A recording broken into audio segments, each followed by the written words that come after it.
Good afternoon or morning, wherever you are. And, guys, this is another one of those episodes. So I'm just going to get this out of the way just right off the bat. This is going to include subjects that are extremely not fun to listen to in some contexts, and they are not suitable for ears below the age of 18. Um, this will include subjects about SA and other types of crimes against children, even. So, we're of course talking about the Epstein files, guys. I mean, it's the everything right now, really, truly. It's the only thing, in my opinion. Um, there has been so many people that are getting implicated all across the aisle. You are having so much backlash that is resulting from this. People are waking up. So, this is the Jug Life podcast, and I am Michael Vega, your host.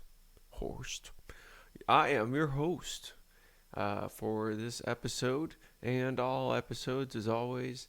If you like what you hear or whatever, give us a like, comment what you think, and we'll continue here. So, the main issue that is ongoing within the Trump administration is the main issue of everybody right now. It is the Epstein files. It is the fact that Donald Trump is mentioned in some cases, some people are alleging, close to 1 million times he is named in the Epstein files. And you guys have to keep in mind this is something that includes somewhere around 6 million files is in some cases what I've seen in the totality. We've gotten like maybe a couple, maybe three. I'm it's possible that this is all that we will see, just because of how brutal it is. You are seeing messages from Trump's camp to Jeffrey Epstein in the after stages of 2008. You are seeing a lot of this communication between people in high positions of power communicating with him. And all of these people in Europe are now seeing massive repercussions for this, rightfully so. But, the America side of it is seeing nothing. The FBI initially told us, hey, there's nobody that we can prosecute. It's nothing. It's a big nothing burger, It's just a bunch of people. But none of them, we can't prosecute any of them. Now, so I just, before we get into this, I want to discuss something. So the chief person in charge of law, the highest person in the country in regards to lawmakers, or not lawmakers, but the lawyers, I guess, to be specific. So the Attorney General is Pam Bondi, and these are the important dates here, right? So 2008, you have Epstein get in huge trouble, and it's before 2008, the investigation, so on and so forth, but 2008 is when he gets his deal, and the prosecutors basically say, hey, you follow our rules, and we won't bring this up with the feds. We'll just leave this between the state, and it'll be squashed after you just follow what we're doing. And we know that he did not follow that agreement whatsoever because of the emails. Because in the emails, it's not funny, but it's just how fucking just moronic every single person in this, like, they have them dead to rights, guys. Like, seriously. Like, you see this and you're like, oh, it's that fucking easy to be able to have some evidence about any of this.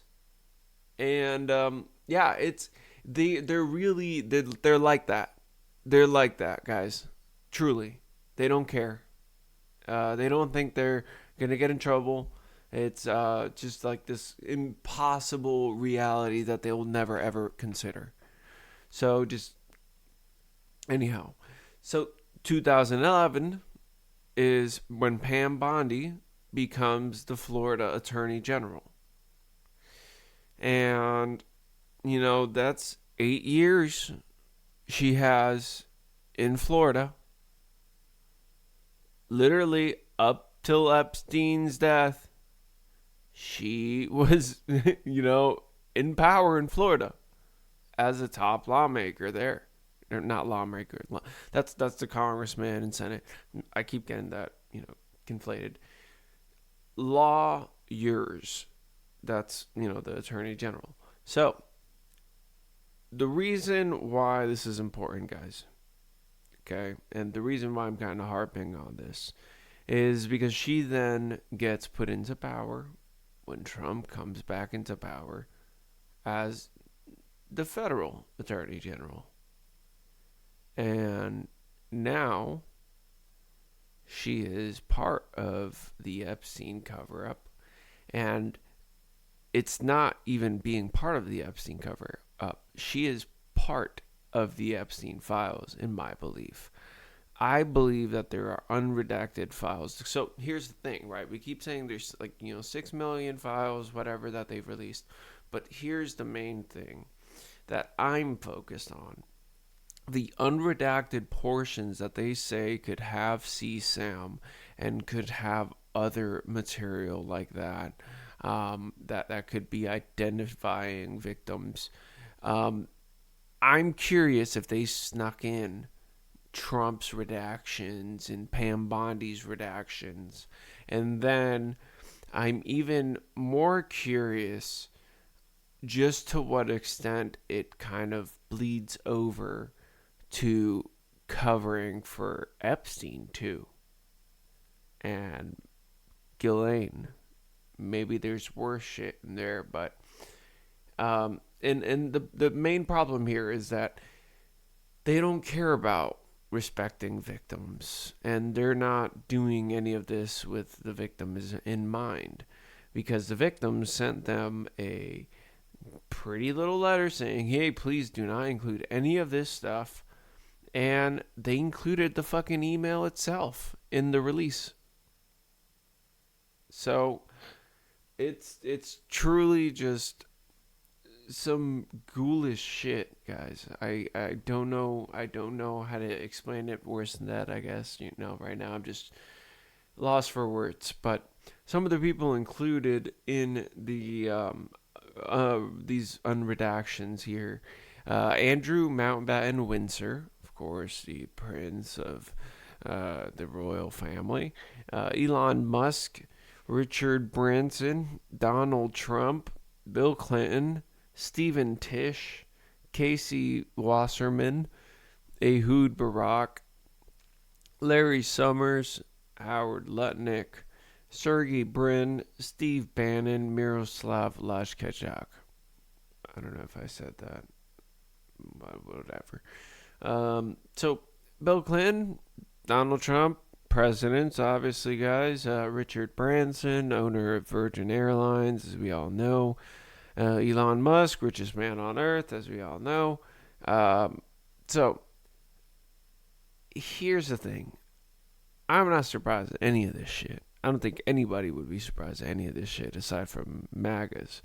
But let's be honest here. All these guys are people that are just in power. They're powerful people. So this is really just par for the course at this point. Ehud Barak, Israeli Prime Minister. Howard Lutnick, he's the Secretary of Commerce, Transportation. So are we? I mean, I might be wrong on transportation or whatever. Really don't give a shit about him. Let's just be honest here, guys. Steve Bannon, not surprised. All these guys are friends with Epstein's crew, or Epstein himself, I'm assuming. So let's continue on this unraveling of what is included. In some cases, what you can see in the Epstein files. And I don't, this isn't about that, but I do just kind of wanted to dip into some of, I mean, not all of it, but what we're learning about this, I guess. So, what we're coming to learn is that the Queen was involved in trying to pay off Virginia Giuffre. And as we know, Virginia Giuffre died mysteriously. And she had come out previously, before her death, saying that she is not suicidal, she is very happy, and she doesn't want to kill herself. And then she died. And it's really sad to learn that not only was it just the prince, but even the queen was involved in that cover up. And man, I think that is going to really shake the foundations of a lot of societies, because this is going to just, oh man. So that is happening, and I think we're going to continue seeing fallout there. But here's another just interesting little tidbit, right? So, what do you think would happen to you as some failed lawyer, attorney general, that gave a sweetheart deal to the worst pedophile on earth? Do you think you would maybe like get shot randomly, or like go to prison, or I don't know, suffer some severe consequence? No, no, no, not at all. Not even close. He's on the board of Newsmax, and for those that are unaware, Newsmax is a news broadcasting, quote unquote, little thing, and they have their own show, and they put out far right propaganda, and they're fucking dog shit. I'm gonna be honest with you. So he is basically at the top of this whole, in my opinion, at the top of this whole just conspiracy for the cover up, because he starts it. He gets the ball rolling to be able to put this guy just really neatly under the surface where he can't be seen, and he can continue doing his abusive and pedophilic shit. Because this guy was torturing people, kids. He was abusing anybody he could get his hands on, and he was an absolute fucking beast. And I just need to specify. Let's okay. We're gonna breathe and go back into the idea of being a presidential administration. All right, or maybe we'll start this idea, because sorry, but we're gonna kind of be a little bit rushing here, okay, just to get this idea across, right? Let's just imagine we're a presidential cabinet into the new era, and we are all in the Epstein files.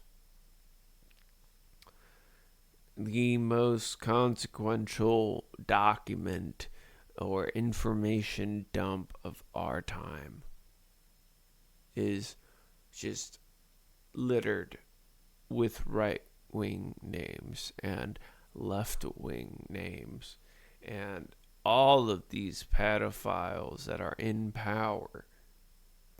And these are some of them. Let's discuss Donald J. Trump, the president, Melania, the first lady, Howard Lutnick, Secretary of Commerce. I was right the first time. Sheesh. John Phelan, Secretary of Navy, Paolo Zampoli, the Kennedy Center, RFK Jr., Secretary of Health, Kevin Warsh, the Fed nominee, Mehmet Oz, that guy, admin for CMS, Elon Musk, Steve Bannon, Alex Acosta. He was the Secretary of Labor. He resigned when the story came back up. Very interesting, huh? Bill Barr, the former Attorney General, and Brett Ratner. And there's more. And Brett Ratner is the film director for the movie about Melania. So it's a big circle. Big circle. And there's a lot of little subsections here and there. And they all protect each other. And the whole aim, the whole point is to protect the big guy. No, nothing else at all. There's nothing else that matters. You protect the big guy. And the reason why we are going to be harping on the reason that you, quote unquote, protect the big guy is it's a mafia theme. And this has been kind of a conspiracy theory for a very long time about how Donald operates. And I find it incredibly fascinating because he seems to think that he's actually like a mafia don. And because I've seen some of the clips of him talking about himself like as the don. And so I, just made that correlation. Maybe it's just me. Let's just simmer on that for a second.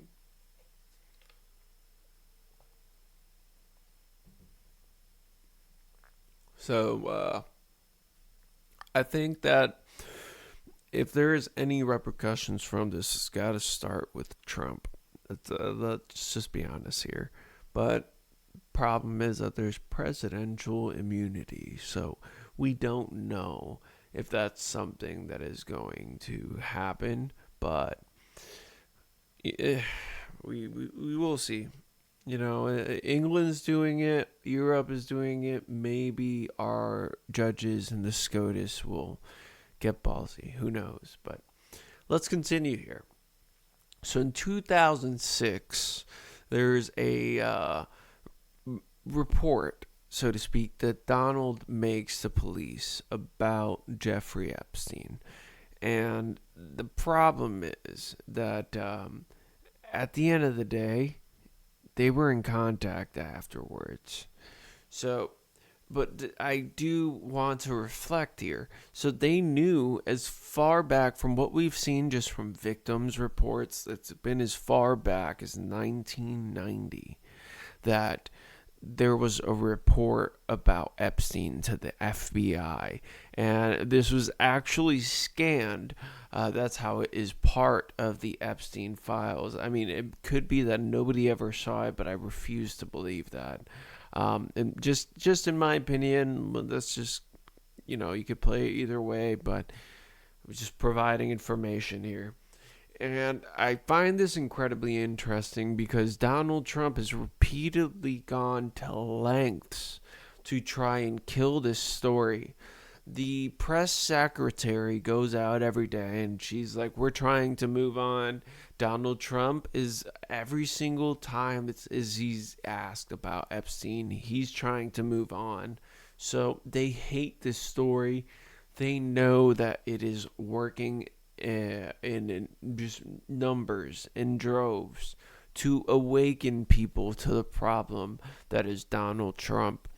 And it's going to be an awakening, unfortunately, for a lot of people, and a brutal one, to realize that you voted for a pedophile. And Donald Trump is one of the grossest sons of bitches. And that is, this is Jeffrey Epstein's thoughts on Donald Trump. Jeffrey thought Donald Trump was the grossest son of a bitch, and that he was the most disgusting human he has ever met. So just consider that, right? The most disgusting pedophile we know is accusing the president of being the worst human being he's ever met. That's insane, right? I mean, I can't be the only one. So, all right. So let's just think about this for a second, right? You have almost a decade of Epstein being able to run free, run wild, and do whatever he wants. And now you have his accomplice trying to get a sweetheart deal with the feds to basically do the same. And there is belief that she has a lot of offshore money she can access. So if she accesses that, she will be very wealthy, and she'll be able to do anything, and she'll be able to blackmail anybody because she knows where all the shit is. And so we're gonna continue on a roll here. We're gonna hit on the Epstein video slash the initial conspiracy of Epstein being dragged out of prison and swapped with a body double. And we're talking about, of course, the photos and the videos that have come out of a man walking through Israel with seemingly a Jeffrey Epstein jacket and having a very, very similar looking face to Jeffrey Epstein. It's fucking insane, guys, truly.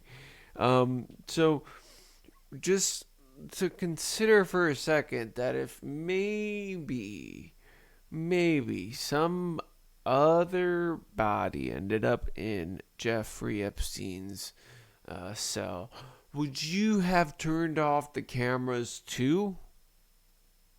Just like happened? And let's move on here into the idea that maybe if you had turned off the cameras, would you also ensure that maybe, just so maybe, it turned out that the security guards had fallen asleep on the job? Yes. Yes, you would, because you're a genius. You're smart. You listen to this podcast. And I just want to fall into a quick little reminder here. Before we finish up, if you have gotten this far, thank you so much for checking the podcast out. And if you haven't already, consider giving us a like or a follow, and or give us a comment below. And on whatever platform you're listening on, please do the same.